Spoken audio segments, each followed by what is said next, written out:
What a race this is. The Heritage Stakes is Darren.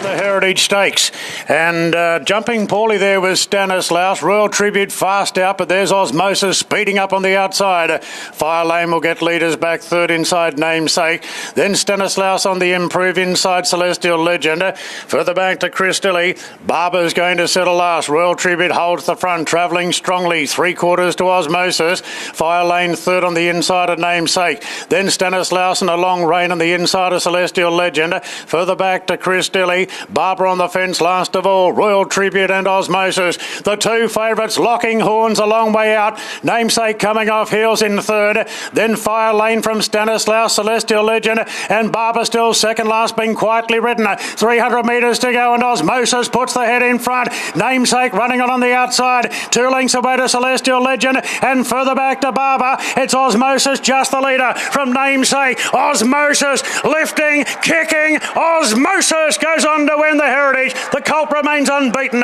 Celestial Legend second, Namesake third, Royal Tribute showing fight in fourth, then Fire Lane further back to Barber, Stanislaus and Chris Dilly. Aussie. He's something, isn't he? Ozzmosis. Rachel King and Bjorn Baker. Just watching the Baker staff celebrating. They probably knew he was special at home in the barn, and they've unleashed him today. Ozzmosis, what is the future? Number 4, Ozzmosis, has won the Heritage Stakes. What time have they posted? We just can't get to that as yet. What do you think? Well, they talked the talk and he walked the walk. He sat outside the other boom horse. He put pay to him. He was a sitting shot and he went on with the job. So exciting prospect. All he has to do is tick off the 1200 metre box, which I think is a mere formality. But boy, oh boy, he's a lovely colt, that second one. He'll improve out of sight, Celestial Legend. Put him in your black book all day. A brave run from Namesake, and you can't make too many excuses for the other favourite, Royal Tribute. But yep, they talked him up and he delivered for them. She must have knew what she had underneath her, Rachel King. She's a good on-speed rider, but to put the pressure up on Royal Tribute as early as what she did when they'd gone quick enough, I thought she may have sat for a fraction longer and just had the last crack at Royal Tribute. But honestly, I think she knows exactly what she had underneath her. Terrific ride, Rachel King. 63-12. 63-12. And is that a 30? 33-30. 33-30. 33.30 home. Now, Tim Ryan, what price for the Everest? Because Scott Darby, the managing owner with Derby Racing, is on record saying, yes, we're interested. Well, funny, a slot's become available just this morning. He's now a $13 chance in the Everest. $17 into $13. All right, we'll bring you more news. We'll track down Scott Darby and Bjorn Baker. He's coming up next. Well done, Bjorn. That is exciting. Yeah, he's always shown from his first gallop that he could be one out of the box, and he's just got a great attitude. He's got a pedigree to match it. He's got the right colours on, Derby Racing.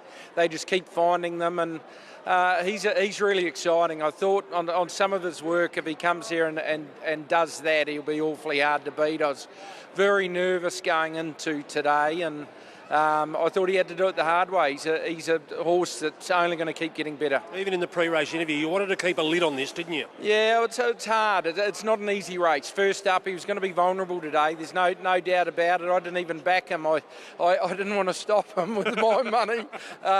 So, you know, you can't get carried away. But I've always thought for a long time that he could be. He could be another stallion prospect, and I think he is. I think he's only going to get better. What did you notice different about him when he came back in this time?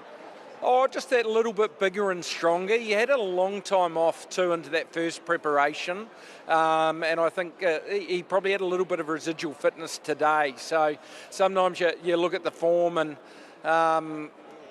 I just thought he'd come back better again, and he's got an amazing recovery, this horse.